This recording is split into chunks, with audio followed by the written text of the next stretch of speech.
Hello, everyone. Good afternoon, good morning, and maybe good evening to some of you. Thank you very much for taking time to join this webinar, the second of a series of webinars. The topic of the series is resilience and the Sendai Framework for risk reduction. We had a webinar last month on the 23rd of March on introduction to DRR and resilience. If you want to view that, you can go to ADRA Asia's YouTube channel and watch that. Watch that webinar. But if you are new, we welcome you. We welcome all our colleagues. I can see several names of ADRA colleagues from around the world, and also some who are not from ADRA. So we are very honored to have you with us. Today's topic is Introduction to the Sendai Framework. You know our speaker, Mr. Stefan, who is ready to run us through this material. Please keep your mics mute and videos off, general practice. But we would like to make the session as interactive as possible. So whenever you have questions, don't wait till the end of the session. Whenever you have questions, just type it in and I will interrupt Stefan and read it out to him, and we can have that discussion. If at all the opportunity arises, feel free to unmute yourself and ask questions as well. So we have about 60 minutes for this discussion today. Okay, thank you very much for joining. Maybe I'll just invite my friend, the country director of ADRA Mongolia, to offer the opening prayer. Wilson, could you offer the opening prayer, and then Stefan, you can take over right away. Sure, Prabhu. Yes, let's pray.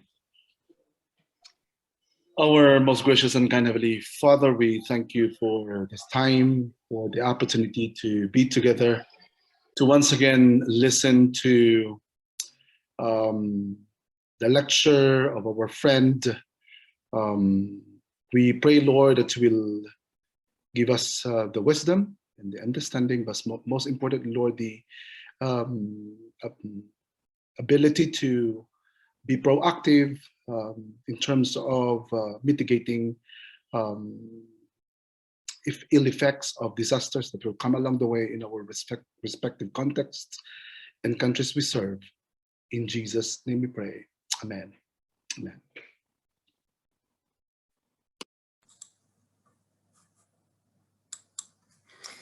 Good. Thank you very much, Wilson and Prabhu, and very nice to be with you again, all of you.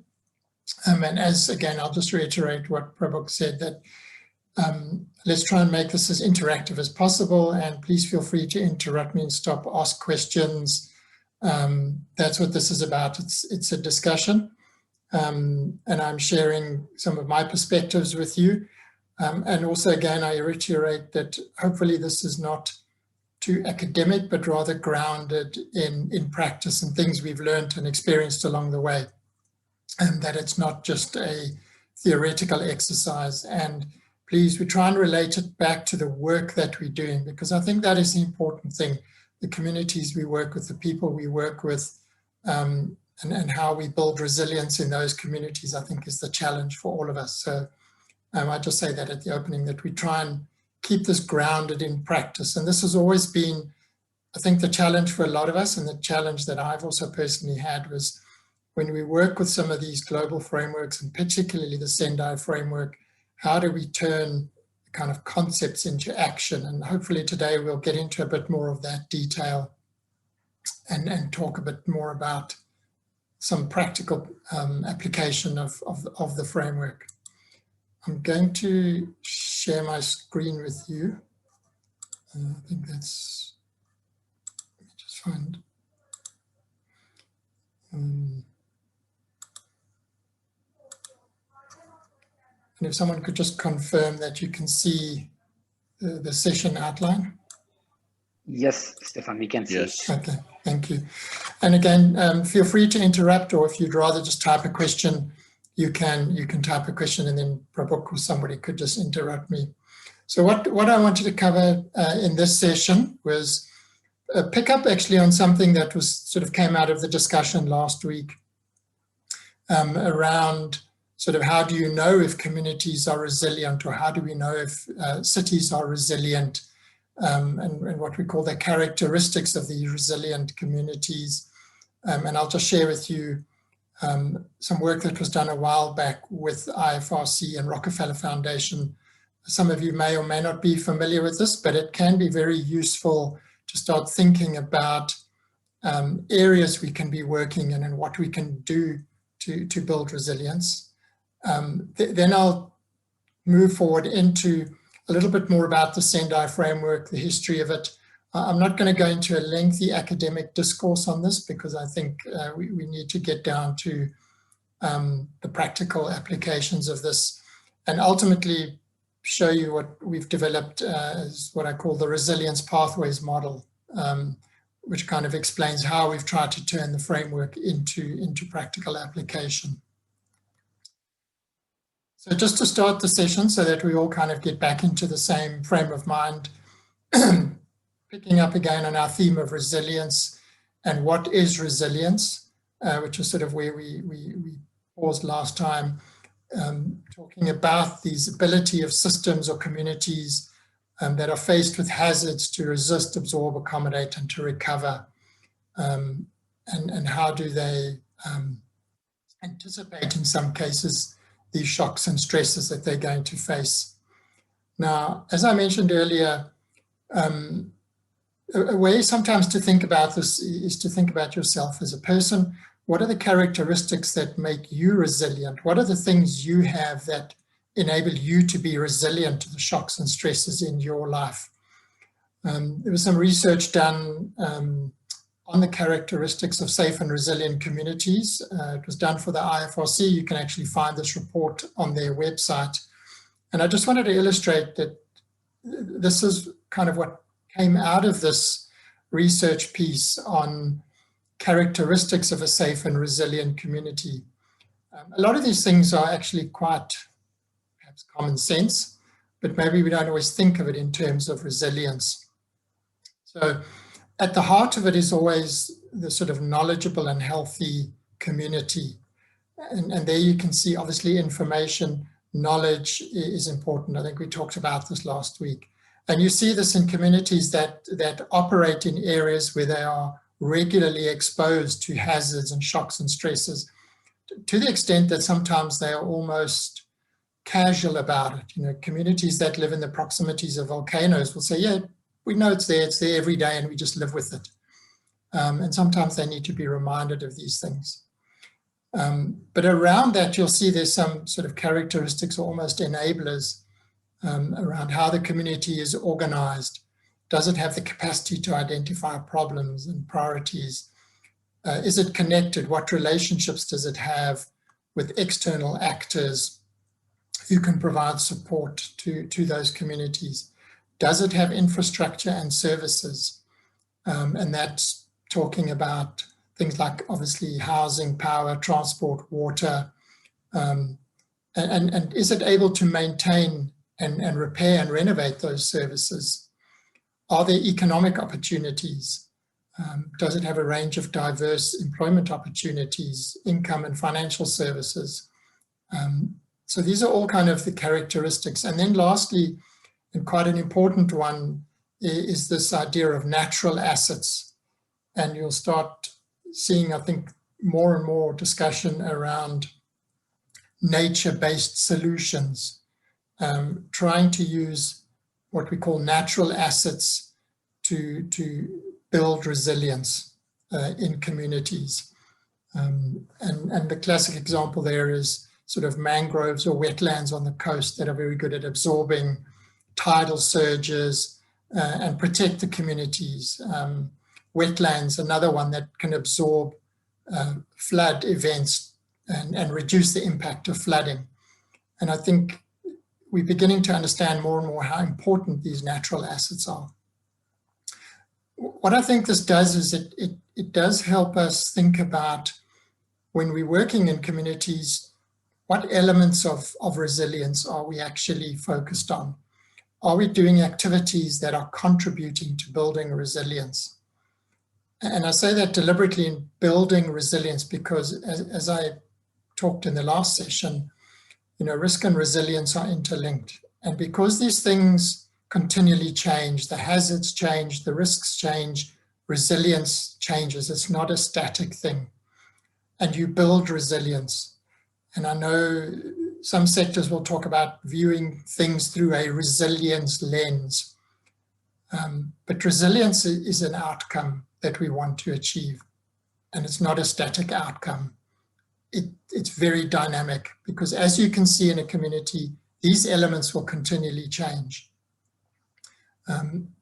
So it's important to view this through a dynamic perspective rather than we're going to get to an end result and that's the job done. Resilience is not about that at all. Similarly, work was done on resilient cities, about understanding when do you consider a city to be resilient. And there was a piece of work done through the Rockefeller Foundation and ARUP called the City Resilience Index. And this has been expanded and built upon over time since it was done in 2014, but it provided a very good basis. And you'll notice very similar dimensions of resilience came out at community level, at city level, and this can be extrapolated potentially to country level. So similar thinking about what are the key dimensions of resilience in a city.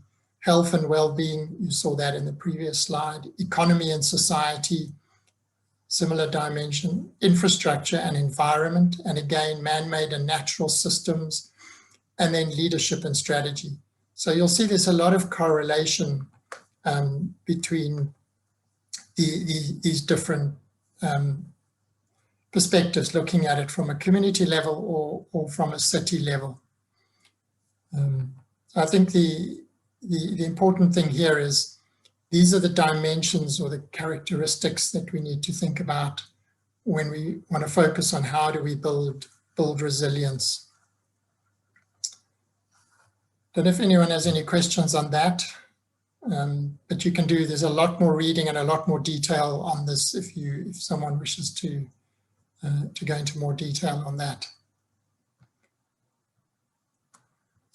So what I wanted to do then was to move on to talking specifically about the Sendai Framework and a bit of the history of it. And again, I'm not going to go into the lengthy history because there's a long history of this, and I mentioned previously, if you go onto the UNDRR website, you can see the entire progression of this sort of through the UN system. What's interesting is when you look at the Hyogo framework and the Sendai framework together. So clearly the Hyogo framework was obviously the immediate predecessor to the Sendai framework. And the Hyogo framework was structured around the goal of substantially reducing disaster losses. So you'll see, obviously, it focused on the impact of events. And it's still very much couched in this disaster language, and I'll get onto that in a minute. The progression from Hyogo was a recognition that it's more than just about reduction of disaster losses, but it needed to start becoming more proactive. Hyogo was quite reactive. And then Sendai was trying to move into a space which was becoming more proactive. So the overall outcome that was then articulated in the Sendai framework was a substantial reduction of disaster risk and losses in lives. So you'll see it starting to try to link this idea of an outcome rather than a goal. And with the reduction of disaster risk, with the outcome of reducing the losses in lives and livelihoods, again, trying to reduce the impact that was being experienced. And it talks about the specific sectors, livelihoods, health, and economic, physical, social, cultural, and environmental assets.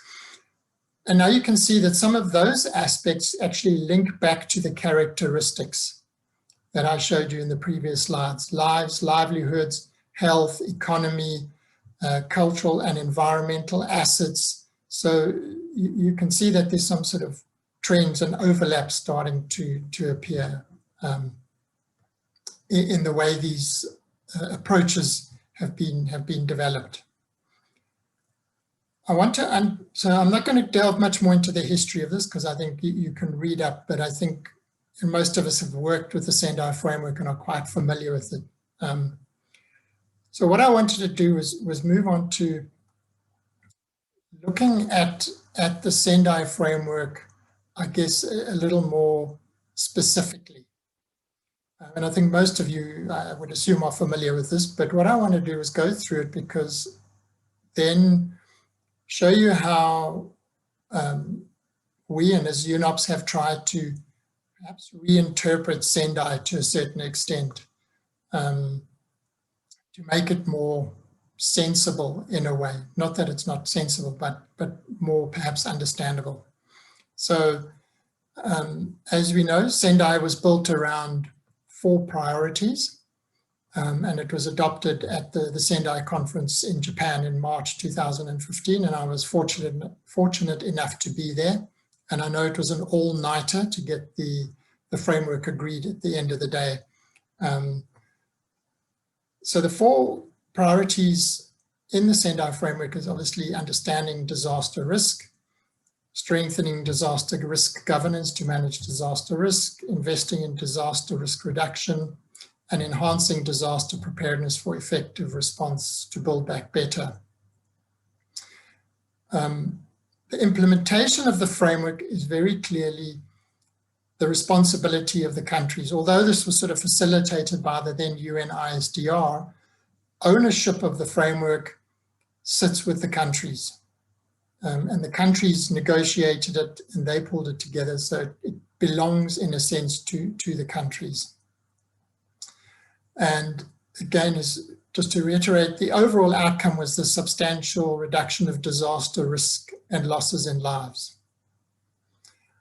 Now when I started unpicking the framework and working through it and reading it closely, I began to realize that there seemed to be a continuation of the thinking from Hyogo, which was very much around the disaster management space and managing disasters and focusing on disasters.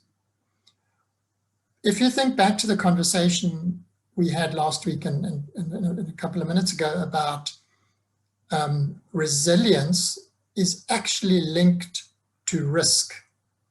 And as we talked last time, thinking back to the graph and the curve we showed, that when a hazard occurs, the impact of that hazard, the consequence and the likelihood of that hazard occurring is actually a function of the risk. So the logical step was to say, okay, let's do something radical. Let's delete the word disaster from the Sendai Framework. Okay, let's be contentious. Let's get rid of the word disaster and read the Sendai Framework in what I believe it was intended to do, was all about understanding risk, strengthening risk governance to manage risk, investing in risk reduction for resilience, and enhancing preparedness for effective response to build back better. And the outcome then becomes a substantial reduction of risk and losses in lives. Because if we reduce the risk, we naturally are going to deal with the consequences.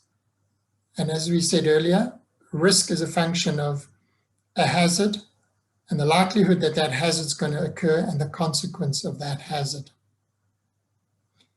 This may be, I know, and I sort of work in the UN, and I know it's very challenging when you try and make bold steps. But just reflect on that a moment and we can have a bit of a discussion on this. Stop focusing on disasters. As I said previously, let's not manage disasters, let's manage risk. And then reframes the conversation for us. Now, it was very interesting when I was at the Sendai Conference and there was a discussion on indicators. How do we measure the Sendai Framework?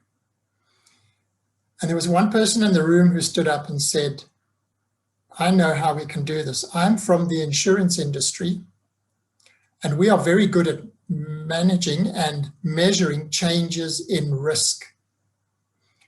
And unfortunately, her voice was drowned out. And the conversation then turned to what the Hyogo framework was focused on, which was the reduction of losses. So we started counting things. So how many schools were damaged? How many hospitals were damaged? How many people lost their lives? If the number reduces, does that automatically mean we're reducing risk? I'm not sure about that. And there's an analogy that I like to use when I talk about this. And there's an industry that is unbelievably good at managing risk, which may not be totally obvious to everyone, but the airline industry is absolutely fixated on managing risk because their entire business is built on keeping people safe. Now, think about it logically. If you can take a well-known airline, I just use a name, not plugging anyone particular, but let's say Emirates says to you, last year, 150 of our planes crashed. This year, 100 planes crashed. We're a much safer airline. We've reduced our risk. We don't know why, but we've had less crashes. Would anybody buy that as a marketing or a sales pitch to give you confidence? Personally, I don't think so. And I think this is part of the problem we have, is that counting things is not always an indicator of the changes in the underlying risk. So hence, the challenge has been, how do we then deal with this? There's another part to this that then happens. If we start reframing the Sendai Framework to talk about understanding risk, strengthening risk governance to manage risk, and investing in risk reduction for resilience, where does most of our risk come from? Those of you that saw the graph I showed last week, I can show it again if you want. When a country is on a development pathway, we are actually creating new risk all the time through development activities. Building more infrastructure, communities grow, we generate more livelihoods, we generate more businesses, whatever we're doing. Every time we increase those things, we're creating more risk. But I'm not sure if we're effectively managing the risk that we're creating. And then when something happens, there's a major shock or a stress, that's when you can have the impact. And that's when you need to be prepared and you need to be able to respond. So the argument I'm making here is that the Sendai Framework, if we stop managing disasters, the first three priorities are actually development activities. It's the last part of the framework that focuses on preparedness activities.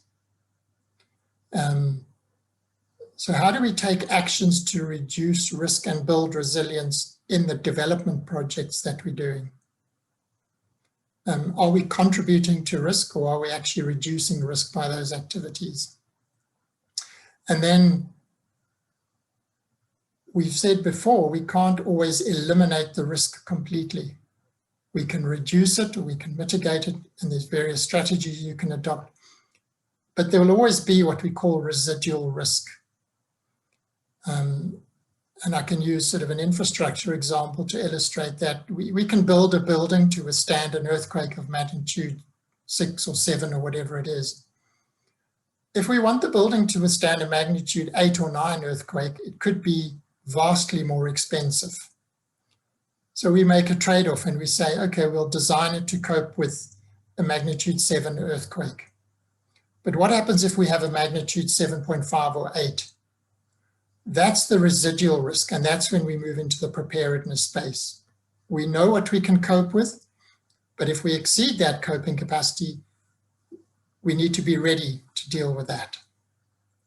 And that's what I believe priority 4 of the Sendai Framework does, which is actually the remit of your disaster response agencies.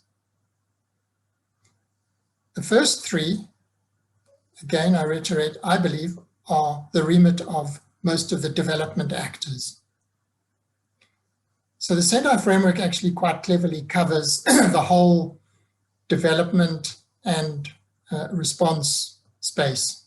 It should cover all of them because they all contribute to this process. Hi, Stefan. Yes, Prabhak. Just a question on the last slide.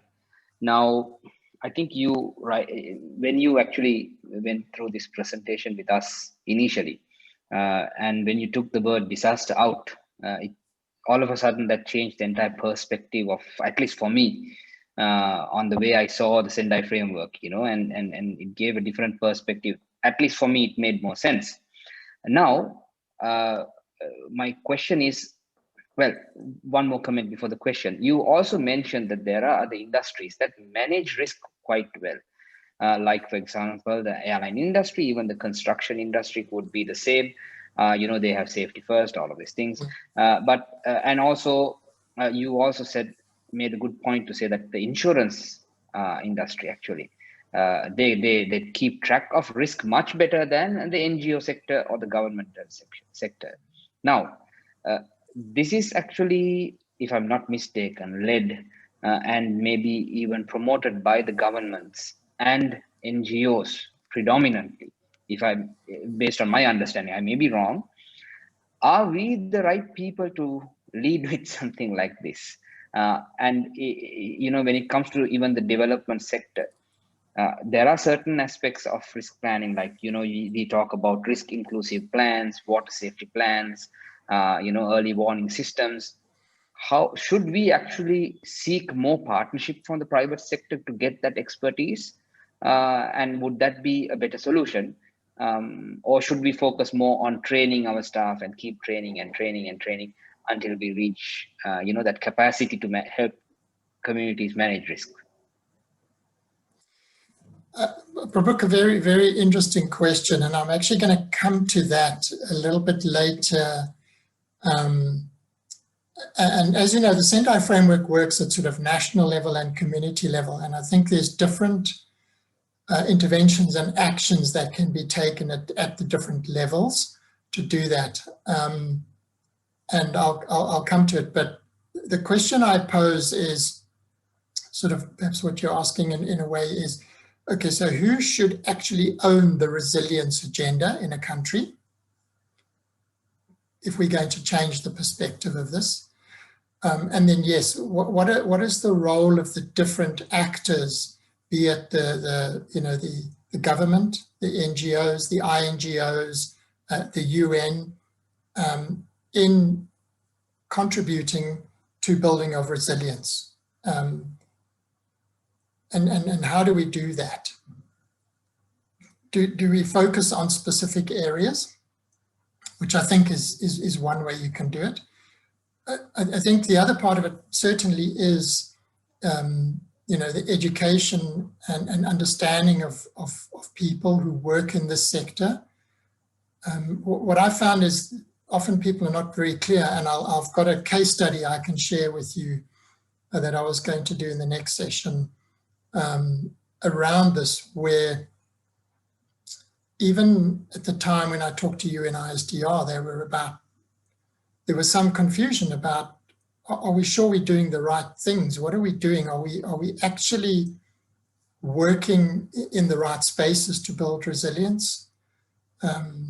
So some very interesting questions, and hopefully we'll answer that in more detail as we go through this. But I think that's what it did for me as well. When I sort of played this game and took this word out, I started asking those questions. even for us as UNOPS, what are we actually doing in this space? Where are we helping the government build resilience? And a lot of it was, for me, internally raising awareness amongst the people in UNOPS around these particular aspects of the Sendai Framework. And then, as I'll show you quite shortly, building a framework to help people understand where are we operating and what should we be doing.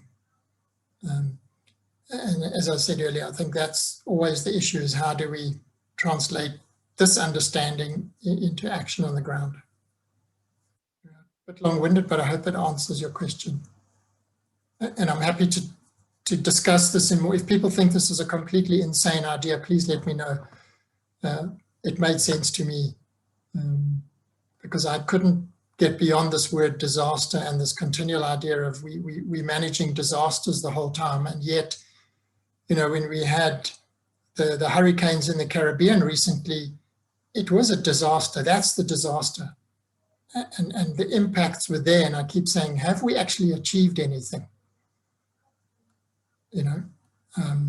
For me, the news headline should be hurricane in the Caribbean, no lives lost, no damage. It's not an event. It just happened. I think that's where we should get to. I don't know if, Prabhuka, are there any? I can't see all the questions. I don't know if others have. There are no questions, Stefan. Yeah, thanks a lot for that answer. Okay, so everybody happy with this? Okay, well, that's good. So I guess I also try and always think practically in terms of making these things real. So one of the analogies I tried to use was take something we all perhaps take for granted or we might be familiar with is a ship. So if you want to build a ship, there's a couple of things you've got to do. First of all, you've got to design it, and in order to design it and understand, you've got to understand what hazards will the ship have to withstand. What hazards is it going to face, and what are the consequences of those hazards? So it's all about understanding the risk. So if we're building something that's going to go sailing off into the Arctic or the Antarctic, it's going to have to deal with ice and icebergs, etc. And that's fine. We can understand all of that. But then how do we ensure that whatever mitigation measures we decide on are actually properly implemented? And that's where the governance issue comes in. The governance is just around management. And I keep saying this to people, risk management is not identifying risks, it's managing risk. So how do we ensure that what we've designed is properly built to the specifications and everything we've said that needs to be done will be done? And the only way we can do that is through proper management of whatever process we have to build this ship. Then we have to invest in risk reduction. Okay, and these things are not kind of sequential, they're not different steps. It's a package of things that you need to do. So the investment is actually the time, you've got to think about it, and you've got to put money into it. So if you have to make the hull of the ship stronger and use thicker steel, there's a cost attached to that. So you have to pay for that. You've got to invest in it. You've got to invest in people who understand the hazards and how to cope with them and what they're going to do with them. So those are all the activities that you go through in building the ship. So it's understanding your risk governance, managing the risk, and then investing in it, which effectively is all priorities 1, 2, and 3 of the Sendai Framework. So I can apply the framework to building a ship. The last piece of it is priority 4, the preparedness. So no matter how well you design the ship, we still have lifeboats, we have life jackets, we have drills, we practice. In the event that we confront a hazard we never thought about or one that exceeds our coping capacity. And that's where the preparedness and response comes in. You need to know how many passengers you're going to have on the ship, what happens if it sinks in the middle of the ocean somewhere, so we have lifeboats. That's what the preparedness is all about. And that effectively is where we manage the disaster. in this side of the equation. So I can take Sendai and I can apply it to building a ship, and it works completely fine for that process. So we can think about this and translate this into our development agenda and into the work we're doing. So coming back to those key questions that I'd alluded to, about who owns resilience in a country and who is responsible for implementation of the Sendai Framework. Now, as I said earlier, the Sendai Framework generally is the responsibility of the countries. But if you think about most of the countries we work in, who did the Sendai Framework fall to be responsible for? And correct me if I'm wrong, but I think most of you would say the Sendai Framework is managed by the Disaster Management Agency in the country. Now, if you think about that quite carefully, it does beg the question, if the Sendai Framework priorities 1, 2, and 3 are all about development, priority 4 is about disaster management, why is the Disaster Management Agency owning the Sendai Framework? Just think about that for a moment, because it has major implications on some of the questions and the consequences of that. And then who is responsible for the implementation of the Sendai Framework? Again, it's usually the Disaster Management Agency or authority that is responsible for it. But the question I ask is, if 3/4 of the framework is a development agenda, where is my Ministry of Planning? Where is my Ministry of Finance? Where is my Public Works Department? Where are the ministries responsible for developing building codes? Where are the ministries who manage development? And again, I challenge people, when you go into a meeting, do you ever see the planning ministry sitting with the disaster ministry and actually talking together? And saying, by the way, you know that new community that you're planning? You're going to create a major problem for me because you're building it in a wetland and it's going to get flooded. And me, the Disaster Management Agency, is going to have to go and pick up the pieces. And where this became really evident for me was when I was chairing a thing called the International Recovery Platform, which is specifically mentioned in the Sendai Framework under Priority 4. And we did a series of workshops in Bangladesh. And we were working with fire and civil defense. And a question was posed to the head of the fire and civil defense to name the sort of top 3 things that he would like to see done to make his job easier. And the first thing that he said was enforcement of building codes. And I said, why enforcement of building codes? He said, because if a building catches fire, it shouldn't catch fire in the first place, but if it does, it becomes my problem. And secondly, I have to send my people into that building and I have no idea how safe it is because I don't know if it's been built to the building code. Now that code has got nothing to do with him in its implementation, its design, its creation. But the risk that is created by building a building that doesn't comply with the code becomes his problem somewhere along the line. And that's when it struck me that I think the Sendai Framework is actually very cleverly crafted. I'm just not sure if we fully understood how to implement it. So I have this conversation in Bangladesh as well with the UN agencies. I'm working on a national resilience program, and one of the key partners is the National Disaster Management and Relief, Ministry of Disaster Management and Relief. And in fact, at one of our last workshops, someone posed the question and said, perhaps they're not the right ministry, because we're not talking to the Ministry of Planning, we're not talking to Ministry of Finance, who need to invest in disaster risk reduction. We're talking to the disaster management people, but we're not perhaps talking to the people who can really influence and manage the risk. So I just challenge and think about that for a moment. And I'm not sure if people want to raise any questions or discuss this, but I think about it in the context that you work in, and think about who owns the resilience agenda in a country.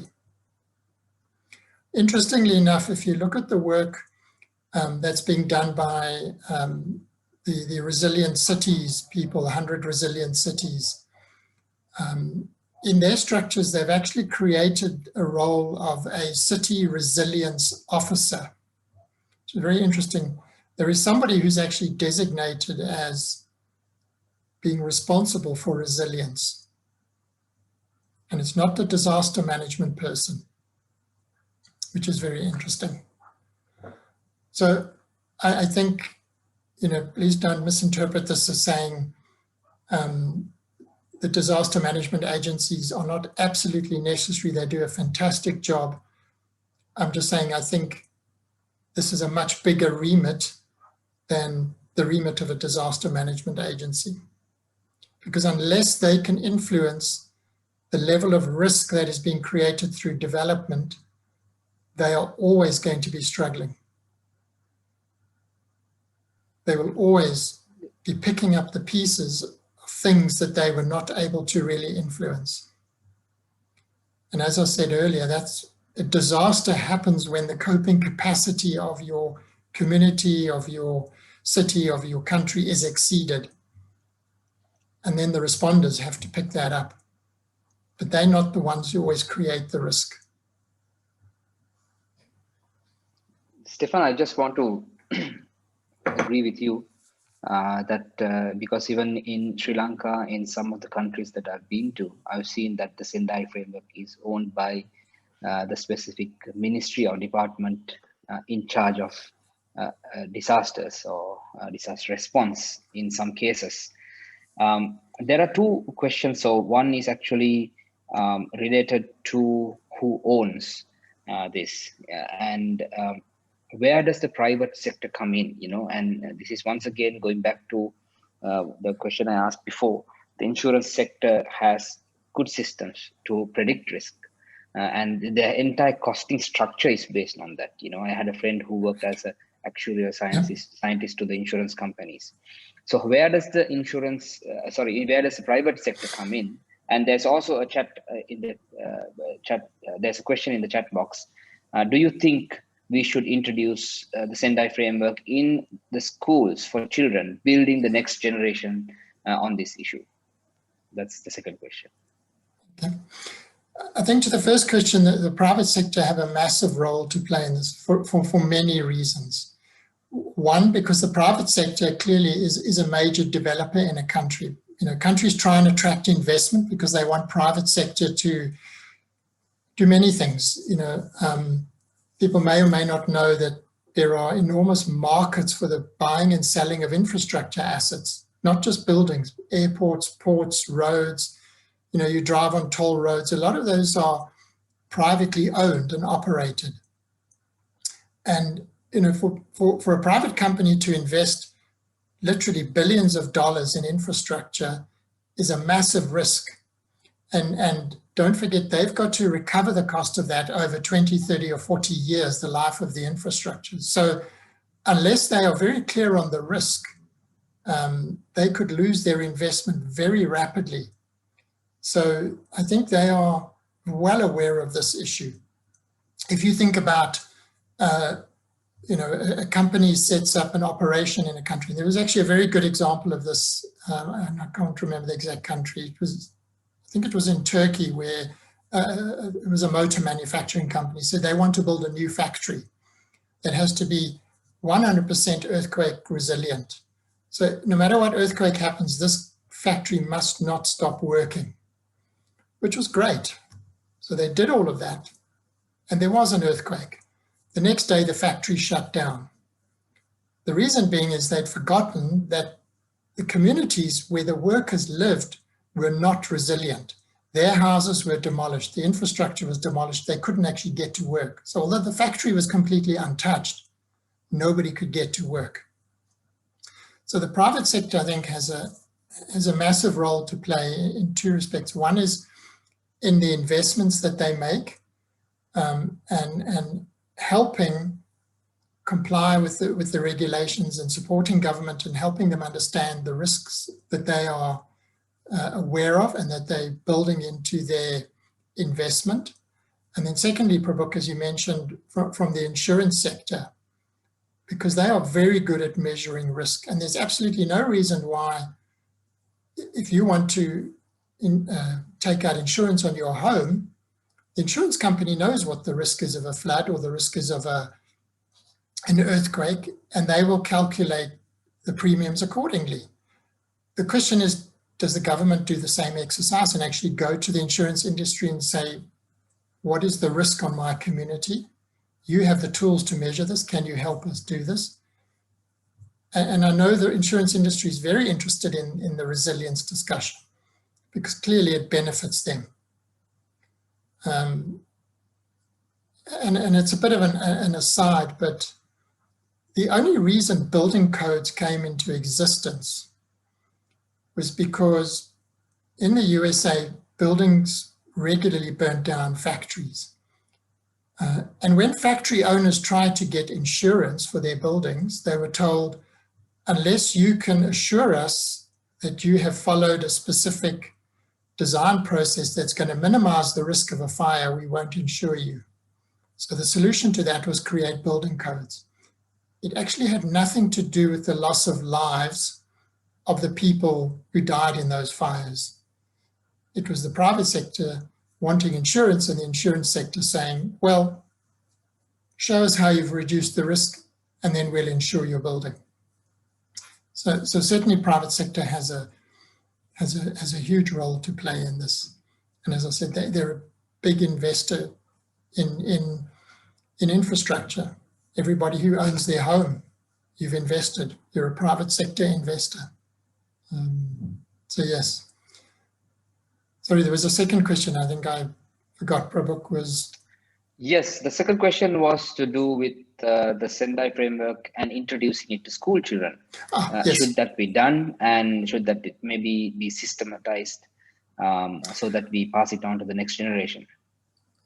Absolutely, because I think if you look at, or if you think back, perhaps if you don't mind, I'll flip back. At the heart of this is a knowledgeable and healthy community. And I think education is key to a lot of this. And how we educate children, not only, and this you see all the time, in areas that are prone to earthquake, children know how to go under the desks, they know how to shelter, they know how to do that. But I think it would be useful to broaden the understanding of the next generation, how development activities create risk that is going to potentially impact on their lives. I think it would be very useful for children to be aware of this. And even adults, I think education is key to this. And that's why a lot of the work I know people do in communities, and that was one of the characteristics of the safe and resilient community, is their ability to assess, manage, and monitor the risks and learn the new skills and build on past experiences. That came out as like one of the core areas.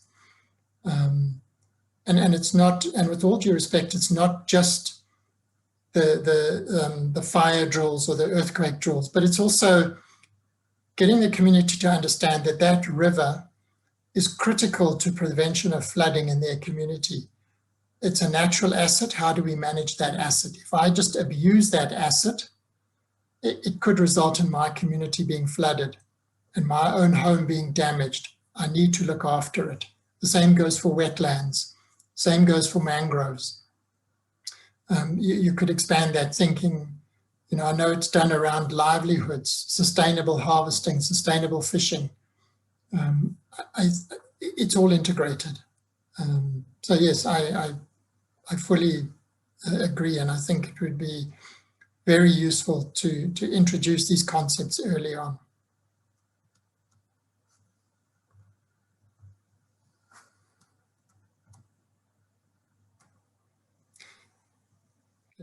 Any other comments or questions on that?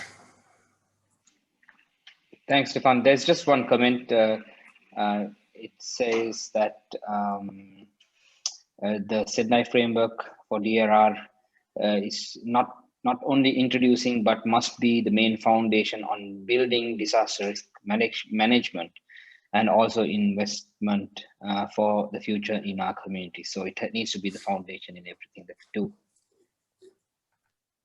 Correct, and I will later on show the linkages, because the Sendai Framework is one, I think, of 7 global frameworks, because we have to make sense of that as well. The COP, the climate change, the habitat, the SDGs, there's a number of them, and they've all got to link together. But yes, I personally also agree. I think the Sendai Framework neatly covers the development agenda, and it recovers the response and the build back agenda as well. So in a sense, it seems to have been a little bit overtaken by the SDGs somehow, but maybe that's just my perception. Everybody keeps talking about SDGs, but the SDGs clearly talk about resilience. So this should then become the way that we do resilience. I'm conscious of time, so I'm happy to just introduce this model, and we can pick it up in the next session and discuss it in more detail. Some of it we've already talked about. Yeah, it might look complicated, but you'll see that it's actually not that complicated.